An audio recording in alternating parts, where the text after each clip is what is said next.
All right, ladies and gentlemen, welcome to the College Star League. After four long months, we are finally back with League of Legends. If you remember last time, we left off with Maryville finishing their perfect season and hoisting the title down in Austin, Texas. Since then, some things have changed, but the passion for League of Legends has only got bigger. With 1,000 teams lined up across 3 divisions, we're all in for one hell of a year. I am Daniel Digon Gonzalez, and today I'm joined by my main man all the way from Korea. It's Reed Rappin Melton. How's it going, Rappin?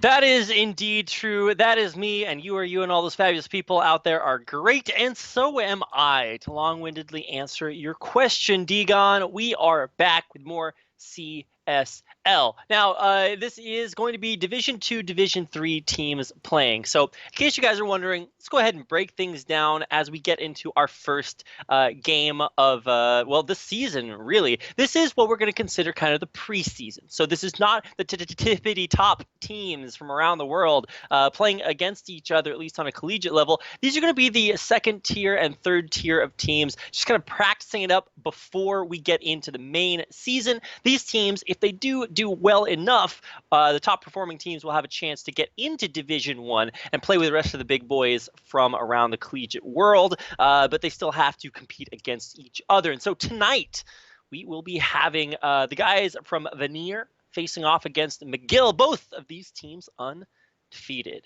Yep, 2-0. This is the third week of matches, but the first week we'll be broadcasting it here today for our fall season, leading into the spring season. And again, second and third division, but a top tier matchup indeed in the North 5 division. Got a lot of divisions here. North 5 division, Vanier and McGill both on a 2-game winning streak riding into this one. So I'm very excited to go ahead and get into this game.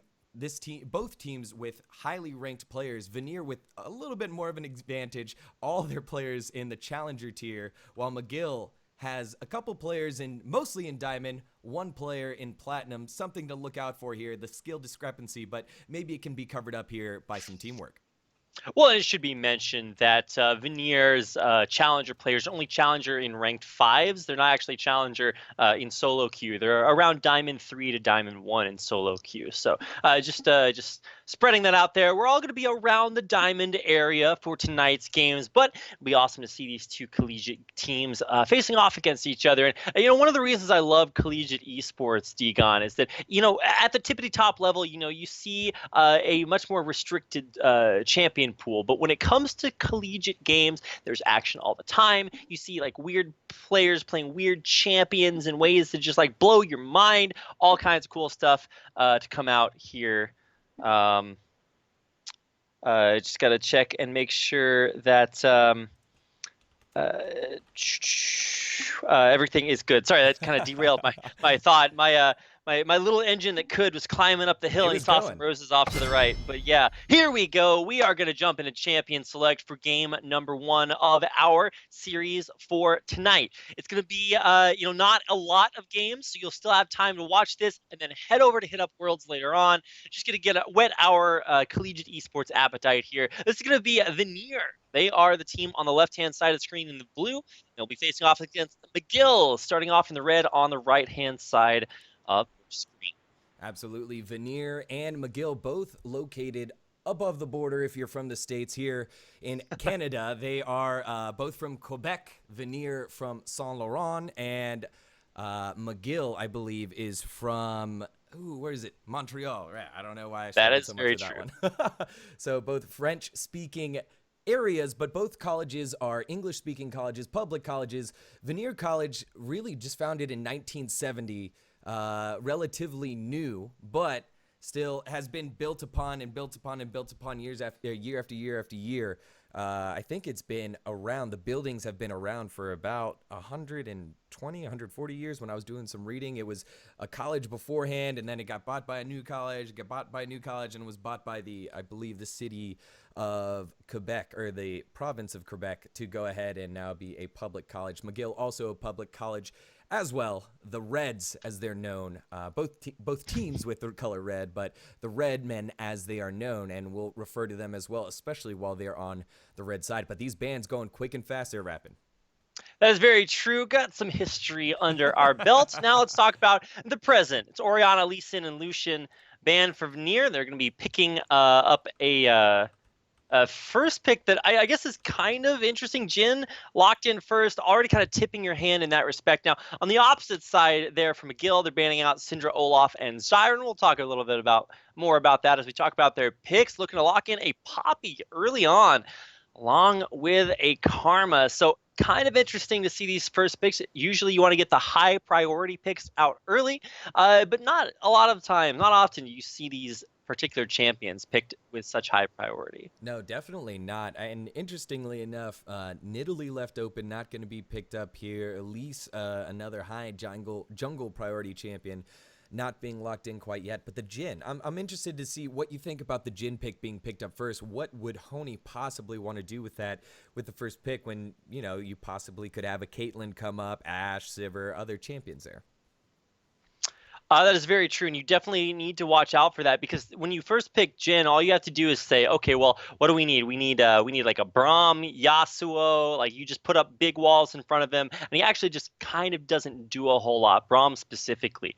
I was talking to a Korean amateur team a few days ago, and they like to play Yasuo support versus Jhin because you just win wall and he doesn't do anything. Yeah. So yeah, not a lot to counter that, but you don't really see that too much outside of some niche picks.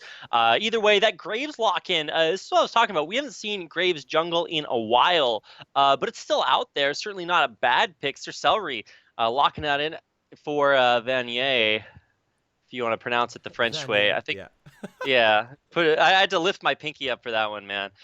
I felt it. I felt the swoop with it as well. The wind off of the swoop of the pinky going over there. I like the Nami pick coming in by Vanier as well, because Nami is a known counter to Jhin. As soon as Jhin pops the ultimate, you go ahead, drop the tidal wave from long distance, and Nami's going to knock it out before you can get all 4 shots of the curtain call.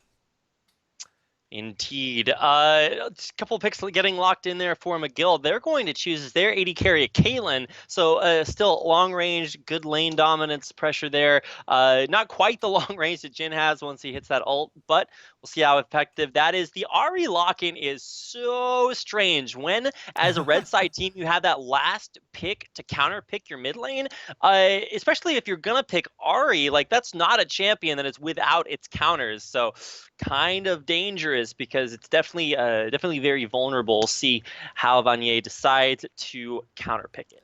Right, with the Orianna and Syndra ban, so it takes away some of those power pick mid laners. But I was about to say, the Victor is still on the table, Cassiopeia is still on the table, so not going to get chosen there. I guess they did have a flex option with Karma, kind of, but not really. We're used to seeing Karma down in the bot lane, and that's exactly where we're going to see it with the Ahri picked in.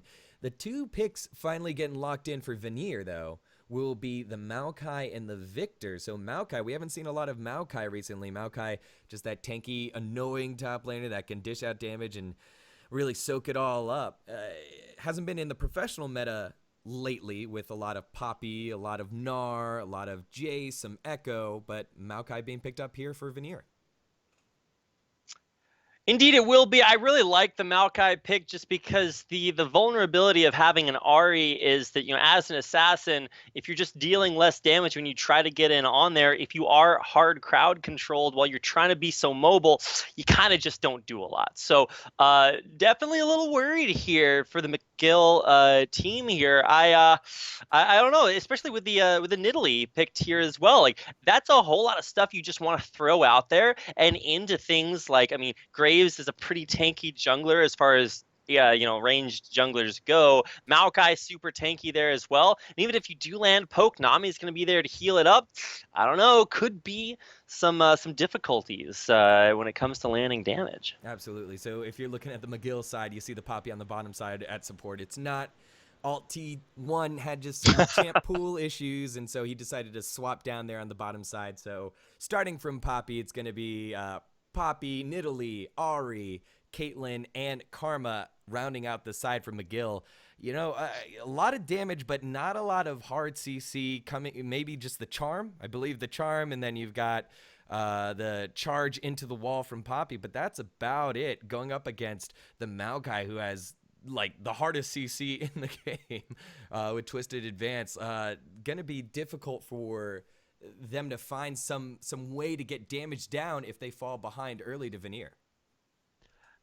Definitely could be. I mean, we're gonna see a super, somewhat stale, tanky matchup in the top lane. You might see solo kills, but if you do, somebody messed up. When it comes to the jungle matchup, that's where it's gonna get a little bit exciting. You get close range on Graves, he's gonna bust you up, but early game Nidalee is insane. So really excited to see that matchup, especially early on. It's gonna be where a lot of excitement happens. Mid lane probably just gonna be farming it out early on. And same thing for dual lanes. Now that the meta has changed to forced 2v2s, shouldn't necessarily see too much domination there. Although McGill does have a pretty devastating poke team. There's a sustain from Nami to maybe make that a little bit easier. So we've broken down all of that. We are loading into the game, but before we get all the way in there, do you want to just throw out a couple of different little shout outs?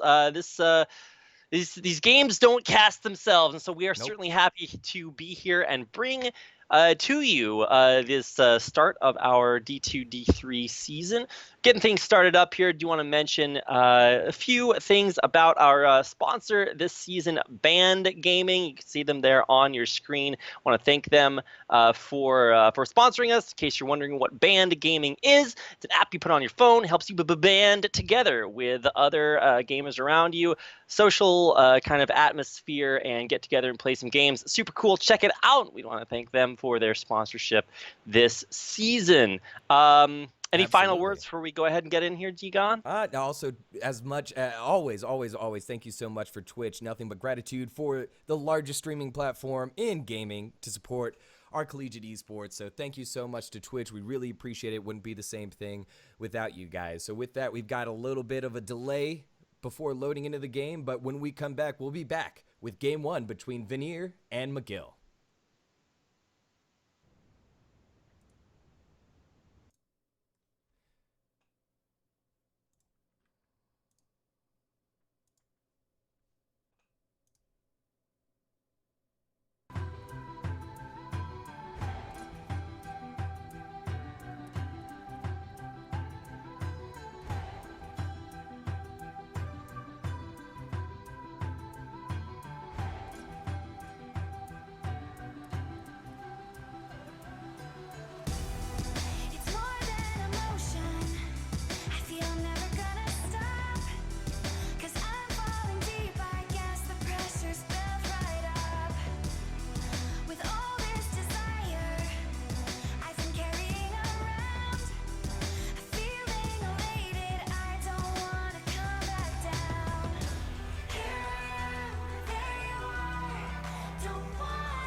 Ladies and gentlemen, welcome back to game one between Vanier College and McGill University. Vanier on the blue side, McGill on the red side in the week 3 matchup of College Star League. I am Daniel Deacon Gonzalez. With me is Reed Rapid Melton, and we're finally in game. We finally got it going. We'll go ahead and order the champions really quickly because good old top laner messing everything up. But Reed, what are you looking for early on here in this early game? I could do the boxing thing where I could say something generic like, I'm really just looking for a good, hard-fought game for both players, lots of clean play on both sides, and stuff like that. But when it comes to these teams, I mean, this is the first time we're getting to see this current iteration. If you've been following CSL for a while, McGill University has actually produced some of our top League of Legends teams in Division 1. This is Division 2 and 3, so we're getting a chance to see sort of the developmental players who might go on to play in that Division 1, see how they do. Let's go ahead and introduce both teams. You see on the blue side, it's I could say Zep, but C3P sounds a little bit more like his rap name, so we're gonna go with that. Sir Celery in the jungle, Mango the Magus as a mage in the mid lane, lots of M's there. Honey and Huge Red Panda, much like my favorite show watching as a kid, Clifford the Big Red Dog. This is a big red panda. Down there in the bottom lane. Yeah, and on the opposite side, starting on the bottom portrait, it's Alt1 playing Poppy in the top lane, Steel the King playing mid lane jungle, Flippy Duck in the mid lane playing Ari, and Hello Now and Hibui, Hibu playing support with Arma, rounding out the bottom side of the map for McGill. So early on here, just a little bit of trading. Not too much going on. I think the big thing to watch here are the junglers on the opposite side of the maps. Starting at the red buffs. Yeah, definitely. Focusing on the jungle, we probably won't see too much interaction this early on. Now, we got some stuff to talk about, Digon. This is being played on patch 6.21, so Diddly nerfs have come through. She's still pretty good, although they did hit her heal, which is one of the strongest things about her. I saw several challenge players tweeting that, finally, the heal was what was so strong about Nidalee. It got hit a lot, no longer as strong.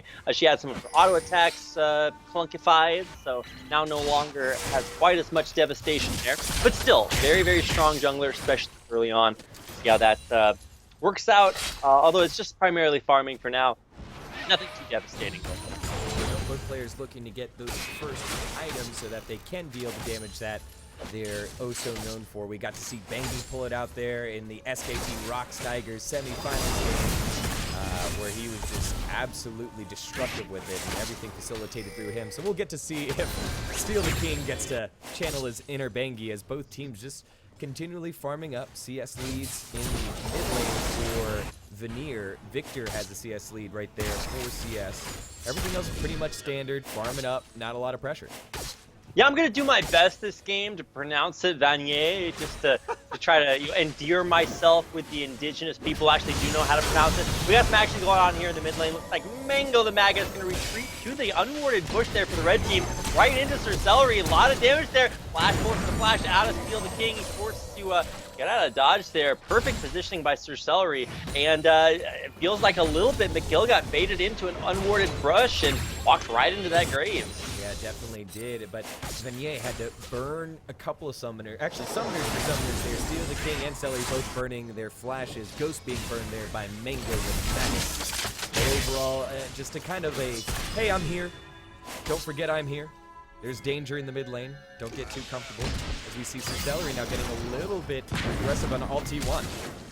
Oh, really good positioning there by Sir Celery to force that flash out by getting inside the steadfast presence. If he had tried to dash inside of it, he just would have gotten bounced out, but he walked right inside so he could still follow up with that dash and force the flash there for a successful top lane gank. Solid stuff there. Steadfast presence not helping out. Alt1, and now he's going to be down that summoner spell. Sir Celery, though, getting a little aggressive. Whoa! Does get knocked in there. In a little bit of trouble, and it's going to be first blood by Steel the King. There it is, McGill on the board. Yeah, they're going to get on the board, but I think that was kind of aggressive positioning by Sir Celery. I mean, he might have been knighted already, but it's going to be good night for now as he overextends, gets taken down. Great recognition there. Poppy getting a little of revenge for having her flash blown earlier. Absolutely. Kind of careless, and you touched on it there with that breakdown. So Celery didn't have flash from the gank in the mid lane, but stayed around knowing all too well that Alt1 was in trouble. Brilliant prediction there with the charm in the mid lane. That last auto attack and Steel the King gives him the kill. And I mean, I know we don't have instant replay, but what was so sick about that is Flippy Duck actually threw the charm past Mango the Magus into where he flashed into the charm, and then died from it. So incredibly well played there by Flippy Duck. That's right. That's 200 the IQ relative play. to Flappy Bird. You know, I played Flappy Bird on my flight when I was over flying back from Madison Square Garden this weekend. I forgot I had Flappy Bird still on my phone, unavailable to download. But What a great game. Just what a like time, what yeah. Flippy Duck is hoping to pick up today. I would say Flippy Duck, man, he's got a legacy to live up to if he wants to continue that one. I remember that time in my life where literally everyone I know was playing Flappy Bird. It's what a strange time to be alive, but or dead, as the case may be. Lane, Flippy Duck dishing out the devastation. Now bottom lane there. Spear gonna miss there, still damage to steal the king. Forcing out that flash there. Pony back in the turret. Yep, Pony forced to flash back with a nice aggressive play, and Steal the King getting everything coming off right now. The King gets everything he wants. And 2-0 burns several flashes, and he's doing a great job winning this jungle battle that we were focusing on earlier on. Now later on in the game, of course, focus will shift to carries that are going to scale up a little bit more. But right now, it's all about the jungle, and we've seen it already impact this game so devastatingly. Specifically, Steal the King. You know, not necessarily the greatest positioning early on, but came back and really, with some help from his top lane, helping to secure a decent spot. Now, not a huge gold difference by any means, but what you're starting to see here are tendencies. So even if you don't know anything about either one of these teams, you can actually just watch and kind of figure it out as you go. So if you didn't know anything, you'd be like, okay, consider these teams both equal. What are they doing better than one another? And so you can look at Steal and say, all right, well, he's playing his Nidalee relatively well. He's out on the map, being aggressive, making those plays to count. On the other side, if you just look at the team composition, Vanier is probably a little bit more about the stay passive and farm it out game. You can see Honey and Huge Red Panda shoved back to their turret. They are not about making aggressive plays in the bottom lane just yet. Especially not after he had his flash burned by Steal the King. And Steal has his flash back up from that early movement in the mid lane. So we'll get to see him. We'll get to see if he decides to go aggressive, as he is 2-0-0 right now. Flippy Duck now getting aggressive on Mango the Magus. Magus trying to work his way out of it, but will be able to work his way out of it. So Flippy Duck popping the ultimate, not get anything now. It can't get to the top lane. Yeah, coming in there. Nice double knockback, but Steal the King getting a lot of red buff damage and slows off. Now Kai back at his turret will make it back alive, and still more pressure being put on by McGill. Yeah, McGill all over the place right now, and you know, Vanier hasn't necessarily been punished, but definitely a lot of question asking by McGill. It's always about questions and answers, and right now, all T1 asking more questions of I'm Z3P, not believing that that's his rap name, asking if that's really his rap name. And Z3P, a little bit of trouble now. Tidal Wave going backwards, high boost, forced to flash backwards, in a little bit of trouble. Nice chance to see, will it keep him alive? No, it won't. Mango the Magus picks up the first kill for Vanier. Man, McGill just didn't see that roam from Mango coming. They had a ward in the river, but just completely unawares there. Couldn't back off in time, and you know, Hybo just really caught between a rock and a hard place. Or lots of bullets coming at his face, got taken out there. So great roam there by Mango. You can see in the meantime, the punish reaction here from McGill is to put pressure on that mid lane turret. They will be able to take it down here, so that's first turret blood, which will still give them as much gold as if they had gotten a kill. So pretty good counter there, McGill keeping themselves on top. Yeah, I like it because you touched on it earlier. It's been a lot of being shoved in by Honey and Huge Red Panda, so Mango and Celery were definitely needed to make that move to the bottom lane. But again, McGill is also the call, taking the turret to the mid lane, and the Dragon as well. Ocean Drake being started. This is not like the Nathan Drake. This is the Drake that everybody knows where he is all the time. He just stands around in the pit. He's like the least mobile Drake of them all. He's just chilling out there, and now taken out. Not a bad dragon to take early on. Sometimes that early amount of sustain in lane is just exactly what your champion needs to, you know, sustain it out. I mean, Maokai, we saw him get kind of bullied around there by all T1 and Steel. But with that Ocean Drake, or against the Ocean Drake now, he no longer has the sustain advantage. Poppy can hang back, get out of combat, heal up with that Ocean Drake, or doesn't have to worry about, Maokai just auto-attacking and out-healing her up there. So good dragon to have. That and the first turret both going towards McGill, who are already on top of their objective game.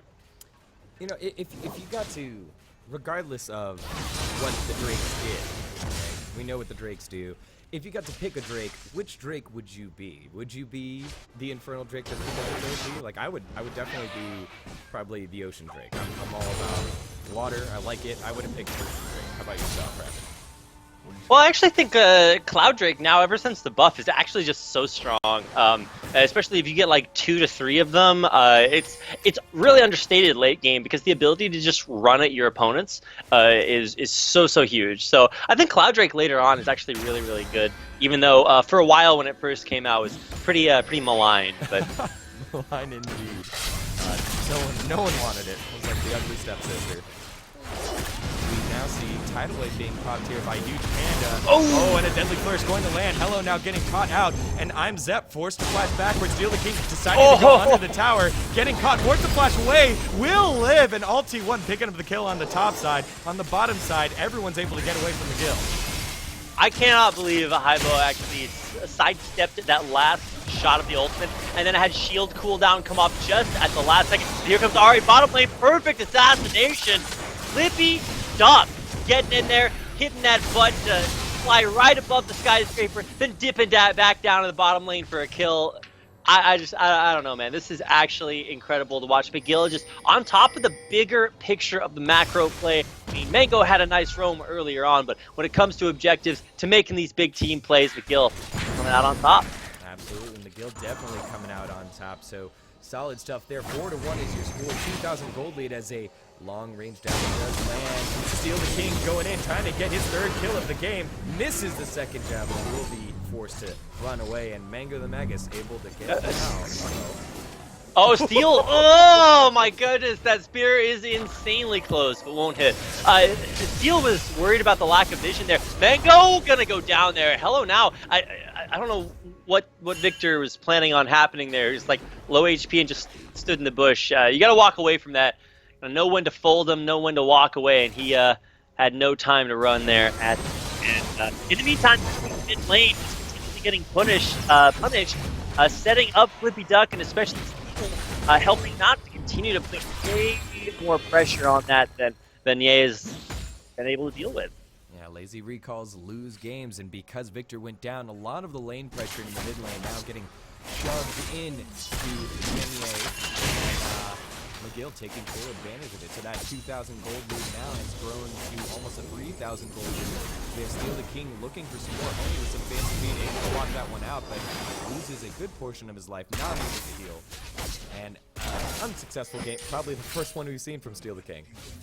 Yeah, Steel's been really on top of that. Some of it's his champion, some of it's his playstyle. Didn't work out there. Long range, Deadly Flourish catching him out. The burst over the wall, collateral damage. Immaculately dodged away from. Perfect decision making there, but now Haibo gonna get caught up, bubbles up, gonna go down there. The back shot there. Now hello. Ooh, Deadly Flourish there. Gonna miss just Deadly Flourish. Hello now will be able to say goodbye safely as Rome comes in. It's good for Vanier, but can they get anything off of it? It does look like they'll be able to finally take this tower down. Maybe a defense coming out of Flippy Duck and the rest of the crew. Steal the King very low. Does land a spear on the Sir Celery. Sir Celery able to dash that one away, but steps on a trap, in a lot of trouble. Flippy Duck picking up yet another kill. And Flippy Duck barely alive, runs into the tower and dies. Mango the Magus picks that one up. Teleport coming from Alt T1. He's going to clean that one up. Here comes Ace in the hole. Does hit Huge Red Panda, force the flash away. And a nice teleport by Alt T1. It's blood everywhere. It's a 2 for 2. Okay, I mean, I guess this game is a little bit more competitive than I thought. It certainly looked like for a while McGill was just running away with it. They're making these ganks happen everywhere from Steel. They're on top of their objectives, taking down mid-turret and then rotating for Dragon. It just looked good, but Vanier coming back, being scrappy about it. That bot lane is seen more action than I have in the last 3 months, so it's nice to see them not giving up without a fight. Don't be modest. Don't be modest. This is the rapid casting. It's self-deprecating, man. It's actually the funniest thing on planet Earth. much like this game, pretty funny to watch things go back and forth, but I feel like there's this shoutcasting technique where you say that this game has been really back and forth, when what you really mean is that one team had a lead, then threw it, and then the other team tried to, like, had the ball in their hand, then they dropped it, the other team, like, dives on the floor, gets possession of the ball, and then the referee has to come out and stop it because, like, who knows what's going on at that point in time. But this game has legitimately been back and forth, although with the spear landing on Sir Celery, yeah, you're not getting out of there alive. Good luck, man. He is out of there. No, he brought the wrong shoes, not the dancing shoes. He brought the steel-toed boots and paid for that one. Got a spear right in the butt and went down right there. So unfortunate stuff for Celery. 1-3-2, losing that jungle battle. Talking about Steal the King, proven to be the real deal right now at 3-1-3, the true facilitator of McGill success. We do have a little bit of tangling to top lane and jungle. Oh yeah, this Victor coming back up with a deadly flourish back up there. Will the bullets be hitting just right off to the side? Able to get out of range from that curtain call, but now hello now. Having to get out of there. Whoa, huge red panda!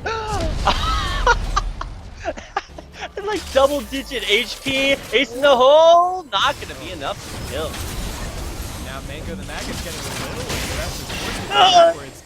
Ooh, the damage almost spreads around. Not able to land there. So red flashing health bars for Vanier in the bottom lane. It does look like they're finally going to be forced to retreat as we continue watching Ulti 1 and IMCP go back and forth here at the top. Oh my goodness. I'm making diamonds over here, man. This is actually the most stressful bottom lane situation for Vanier. They have to make sure that they no, Mango the Magus has the worst back positioning. You got to get out of there, man. Just take a few more steps. Otherwise, he's definitely in range, under risk of getting caught out again.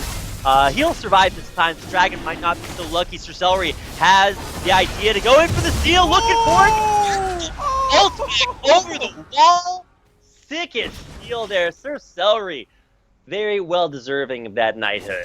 Yes, absolutely. Great stuff, showing everyone what his favorite vegetable is. Celery coming up huge on that steal, taking the dragon, taking the mountain drake, and really, that'll definitely help them as they're the team that wants to scale into the late game. All right, I'm not gonna lie. I was a little bit on the Steal the King hype train early on at Nidalee Tower. He was putting it down, but now Sir Celery just looking clean. Steals like that, and so now I guess one player is steal, the other player steals as well. So nice, some similarities there.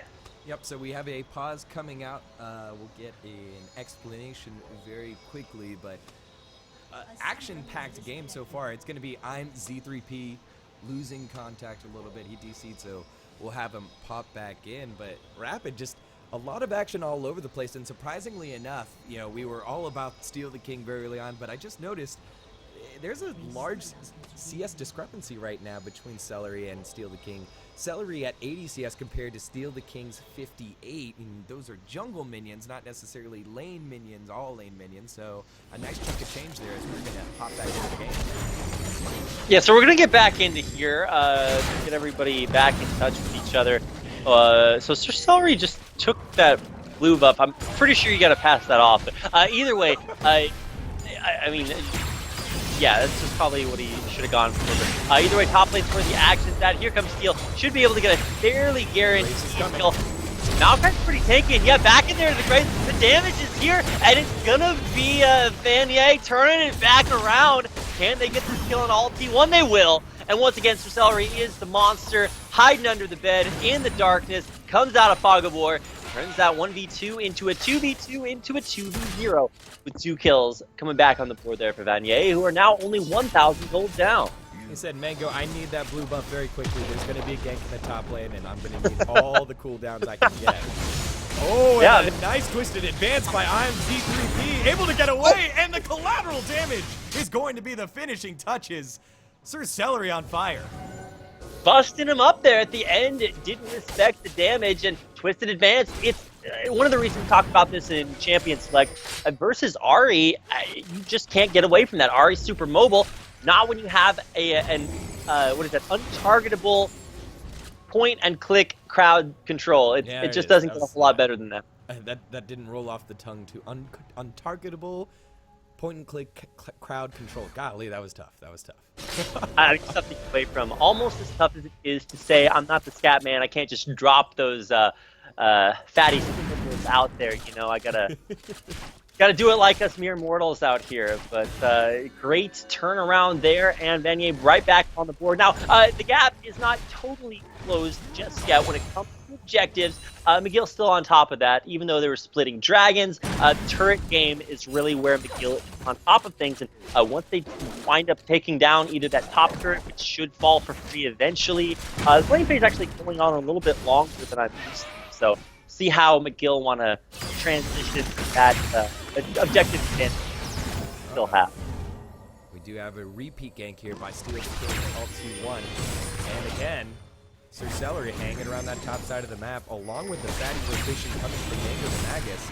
Twisted advance forward, trying to hold Alt T1 and the rest of the jungle and mid laner now, because Flippy Duck is up here. Keep them interested. Recall's coming out though, and it does look like Vanier will retreat off of that.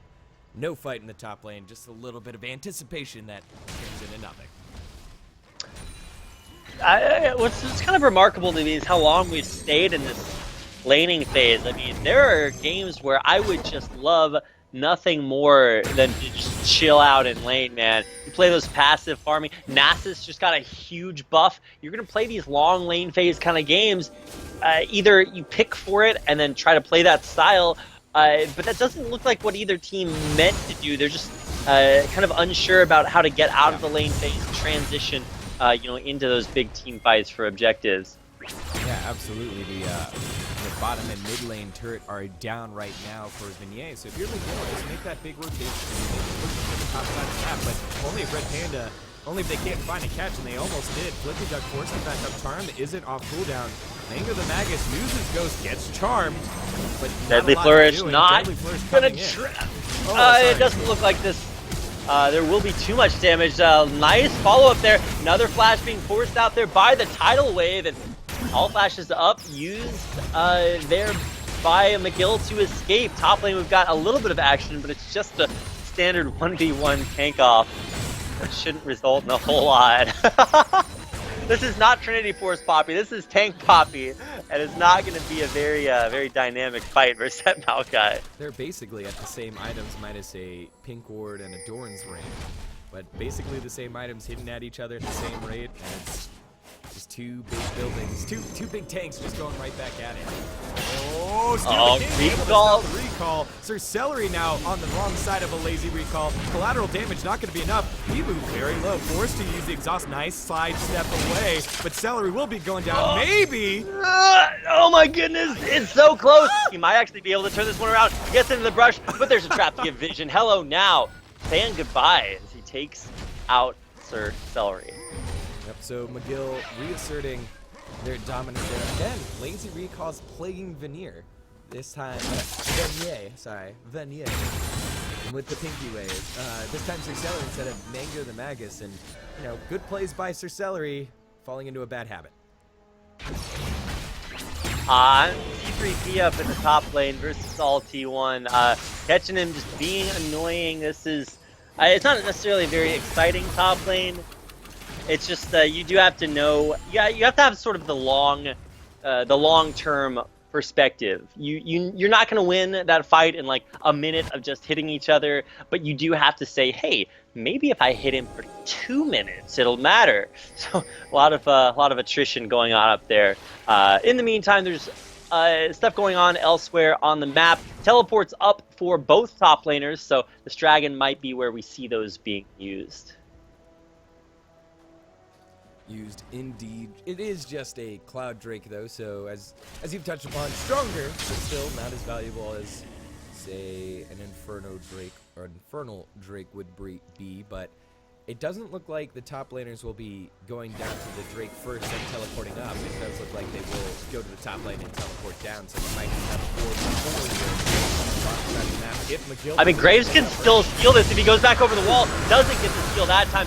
Then flashing because he knew he was about to be charmed here. 2v1 there, situation. Flippy Duck overextends, gets plus Yep, and now here goes Mega the Magus getting caught out a little bit. Hello now, and Mega the Magus going back and forth. The teleport gets canceled, so teleport not up now for Alt T1 is up for I'm Z3P. No more damage will be dealt. So the spear attempt not successful, but a kill goes back into the side of Vanier. Okay, well, that's one way to do it. A little over ear there, Flippy Duck. Didn't bounce himself high enough and ran right into that skyscraper. Happens to me all the time. I think he really underestimates how comfortable Sir Celery seems at going for these Dragon Seals. Even though he didn't get the smite that time, he still knows exactly what he's doing. You could see he could have ulted defensively to get over the wall, but knew that Ahri could have charmed him out of that maybe. And that wall's a little janky when it comes to getting over it. Sometimes you can seem like you're on the other side, but when you get interacted with crowd control, it can bounce you over back. So you gotta be careful. He used the flash, and Flippy Duck just had, blood in his eyes and went a little bit too over aggressive. Now, top lane, a few turret shots, but that's not really gonna matter at this point. Like you said earlier, Degon's identical builds. Those are builds from another. I don't know. I don't know where I was going with that. Sounds like another dimension. Great minds build alike. There you go. Nice save. All right, we recovered. But with that, look, we can finally look at the goal lead, and it's absolutely bang in the middle. 41.8, 41.7, about to be 41.8, and Vanier has finally turned the tide here and stopped the bleeding. And like we said, they are the ones that wanted to scale. You've got the Victor, you've got Graves, you've got Jin in the long range, unkillable Maokai coming out as well. So Vanier now looking good, well, better than what they were looking earlier on. And hopefully that'll lead themselves to victory as they have opened up the mid lane. Let's see if they can start getting some pressure on another side. This has been one of the longest lane phases you've touched on already, but this has been one of the longest lane phases I've seen in a very long time. Yeah, after a certain point in the game, top turrets are just not very valuable anymore. I mean, they still give turret gold and experience and stuff like that, but kind of got to let it go to take care of the rest of the map. Finally, though, we are starting to see maybe a little bit of a roam. I thought Haibo was going to come up and 3v1 this Maokai under turret and just get the free kill. If Graves shows up, then you can still poke it down because you do have that champion advantage. But instead, not really going to commit to that. And really not committing to anything. McGill just kind of seems indecisive about how to push the lead that they had that they now no longer do. Yeah, and because they have been waffling, it's allowed Vanier and their challenger ranked 5 team back into this match here. So 44,000 equal. What was that damage?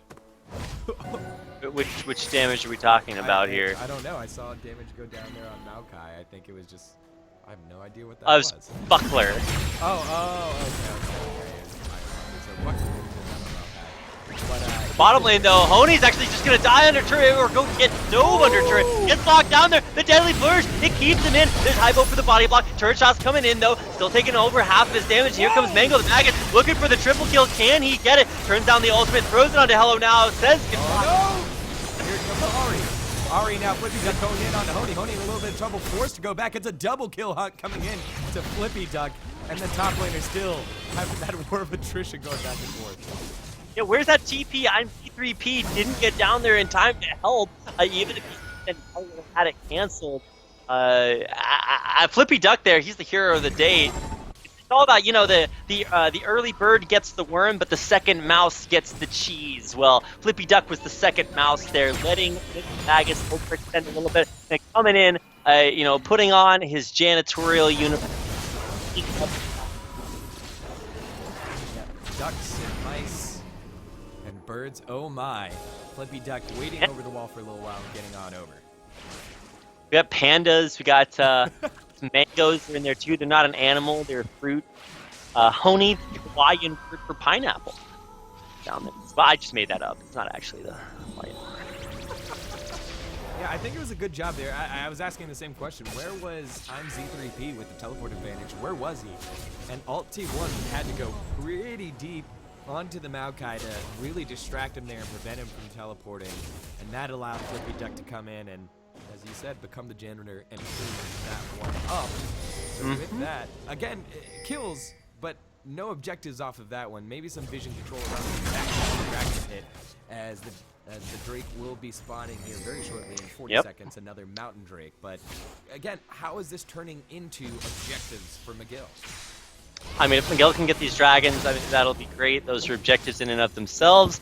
And we'll see if they can set up for this. They've been on top of it for the most part, and even look like they are having a pretty good time right now. To clarify, hala kahiki is the Hawaiian word for pineapple. In case anybody else, yeah, man, that is. In case anybody else was wondering that, just wanted to clarify that for now.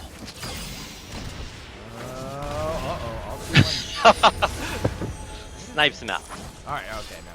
They're just going to take vision, but all the while, McGill going to go ahead and do the Mountain Drake. It's interesting to watch this mini-map right here. You can see the tango go back and forth, and it does look like Vanier is going to start this one off. McGill going to be late to the rotation. Begins to teleport in. Keeper's verdict does land on the 2 members, and now it's a 3v3 collapse. And Deadly Flurry does land. Flippy Duck in a little bit of trouble. Honey able to pick up a kill. Graves able to delete someone as well. Sir Celery does have that passive on him, healing him back up with the maw, but is it going to be enough for him to be able to push that? Alt T1 gets in, able to get out alive, still fights in the mid lane. Deadly Flourish at long range. Flashback out there. Oh, the ace in the hole. Mango the Magus flashes in on him, punches him in the face, takes that and sees his life along with it. Oh, feels bad, man. Every ADC that's ever played Caitlyn with the panic ace in the hole knows how that feels. Hello now. Had to say goodbye for another 35 seconds after that one. Think about what you did. This is actually the most fun game to cast. What a game to back to CSL after an entire season. And this is the kind of game that, 23 kills in 32 minutes just about. And so much action out there on the map. Oh man, solid stuff. So now, finally, we got ourselves an objective here, rather. It's the Baron buff put onto the side of Vanier, and, it makes me feel good there for the bottom side of the map. The Honey and Huge Red Panda combo, because they were just getting battered and bruised in the lane. Hello now, and Debu just very, very impressive. That was Baron buff. They're going to be able to finally go on the attack. With this timer still going. Today I learned Honey means this in the Basque language from that region. So there's your other little tidbit for the day. For anyone out there whose parents told them that League of Legends doesn't teach them anything, well, now you can go and prove them differently.